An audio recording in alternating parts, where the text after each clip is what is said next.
ओडिशा में नक्सल विरोधी अभियान को बड़ी कामयाबी मिली है। गंजाम कंधमाल बॉर्डर पर कल हुई भीषण मुठभेड़ में 6 नक्सलियों को ढेर कर दिया गया। यह संयुक्त ऑपरेशन स्पेशल ऑपरेशंस ग्रुप के नेतृत्व में ओडिशा पुलिस, सीआरपीएफ, बीएसएफ और डीबीएफ के साथ मिलकर चलाया गया।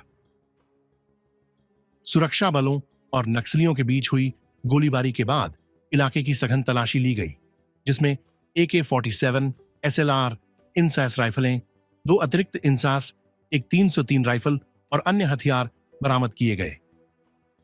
मुठभेड़ में मारे गए नक्सलियों के शवों को कंधमाल जिले के रिजर्व ग्राउंड में लाया गया है, जहां आगे की कानूनी प्रक्रिया पूरी की जा रही है। इस ऑपरेशन की सबसे बड़ी उपलब्धि यह रही कि ओडिशा में नक्सल संगठन का प्रमुख चेहरा और central committee member Ganesh Uikey भी मुठभेड़ में मारा गया। गणेश उइके पर 1 करोड़ रुपए का इनाम घोषित था और वह लंबे समय से सुरक्षा एजेंसियों के रडार पर था। In last couple of days, 24th and 25th, we have a series of encounters in Kandhamal, in which 6 Maoists they have been neutralized, including the top leader of Maoist formation in Odisha, Ganesh Uike, who was the central committee member heading the Naxal outfit in Odisha. So that's a great achievement for our security forces. The operation was a joint operation by our SOG, DVF, CRPF and BSF, and we have also recovered large number of arms and ammunition, also various electronic gadgets, walkie-talkie, mobile detector, and a lot of camp equipment also has been recovered, medical supplies. And this is a great success for all our forces, and we have come here specifically to congratulate our forces who have taken active part in this operation. And in this context, I will request all the Maoists to renounce violence and join the mainstream. Odisha has one of the finest surrender and rehabilitation policy, and they should avail the benefits of that policy and come back to the mainstream. We will provide all the facilities for their surrender and rehabilitation. So do you have a target?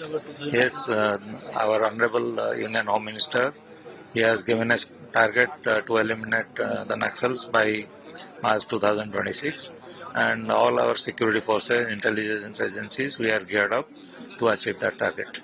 Outside, where places Maoists are more active? In Odisha, the Maoists are mostly active in Kandhamal district and bordering districts of bordering areas of Kandhamal like Rayagada, Kalahandi, Baud, and so we are conducting our operation. We are focusing our resources in those areas so that we have more meaningful exchange of fires. In the Chhattisgarh, Andhra Pradesh, more operation was there also. Right now, the borders are not so sensitive like earlier. We don't see much movement in Andhra side border. Also, the movement in Chhattisgarh border also has reduced. Regarding Ganesh sir, 1 crore 10 lakh. Yes, Ganesh was a central committee member and he was carrying a reward of 1.1 crore on his head. So that's a big achievement for our forces. The female and male members in the 6. In these 6, basically on 24th, 2 male Maoists were neutralized, and on 25th, out of 4, 2 male and 2 female Maoists were neutralized. हमारा SIWO का cover था, वो specific int हमको मिला था, उसके हिसाब से हम 23 टीम्स का एक ऑपरेशन प्लान किए थे। उसमें 20 SOG, 2 CRPF और 1 BSF का शामिल थे, एंड वो 72 आवर्स का एक ऑपरेशन था। उसमें हमको बड़ा सफलता मिला सेकेंड डे में।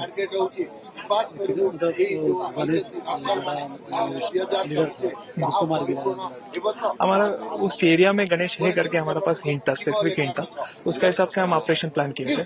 और एक बड़ा कैडर है, वो हमको इनफैक्ट हमारा 31 मार्च 2026 का टारगेट है, इसका हिसाब से हम काम कर रहे थे, तो ये बड़ा सफलता में आई फील। कितने सर नक्सल वहीं पे थे? 6 नक्सल तो मार गया, लेकिन कितना नक्सल थे और उसको आगे ऑपरेशन कैसे किया जाएगा? ऑपरेशन कैसे हमारा प्लस प्लान ऑलरेडी रेडी है, किधर किधर हमारा सिक्योरिटी फोर्सेस का वैक्यूम था। हमें नया सीओ भी एस्टेब्लिश किया है रिसेंटली। हमारा 4 बीएसएफ का सीओ भी हम एस्टेब्लिश किया है। हमारा अभी कंधमाल में पूरा फोर्टिफाइड है। हम नक्सल के हम आगे सोच के कैसे हम मार पाते हैं उसको, अदरवाइज न्यूट्रलाइज कर सकते हैं, अदरवाइज सरेंडर करवा सकते हैं, ऐसे हम डेफिनेटली हम एक्शन लेंगे। सर यहीं पर 2020 के ऊपर ज्यादा माउस थे तो ऐसा बोल रहे थे, पहले से कितना चैलेंजिंग था ये? एरिया तो इधर बहुत चैलेंजिंग है कंधमाल में, क्योंकि इधर स्टीप टेरेन है एंड आल्सो इधर फॉरेस्ट भी बहुत है, और उसके बाद ऑपरेशन में तो बहुत चैलेंज तो रहता है। बट फिर भी हमारा फोर्सेस है, एसओजी, डीवीएफ, सीआरपीएफ, बीएसएफ, वो लोग इसे ट्रेंड है, इससे डेफिनेटली वो टेरेन में ऑपरेट करने के लिए सशक्त है और डेफिनेटली हमको और भी बड़ा सफलता दे देंगे। आगे ऑपरेशन जोरदार चलेगा? जोरदार चलेगा। हमारा 31 मार्च का टारगेट है, हम अचीव करेंगे। सुरक्षा अधिकारियों के मुताबिक यह कार्रवाई नक्सल नेटवर्क को बड़ा झटका है और इससे क्षेत्र में नक्सल गतिविधियों पर प्रभावी अंकुश लगेगा। फिलहाल इलाके में सर्च ऑपरेशन जारी है ताकि किसी भी संभावित खतरे को पूरी तरह समाप्त किया जा सके।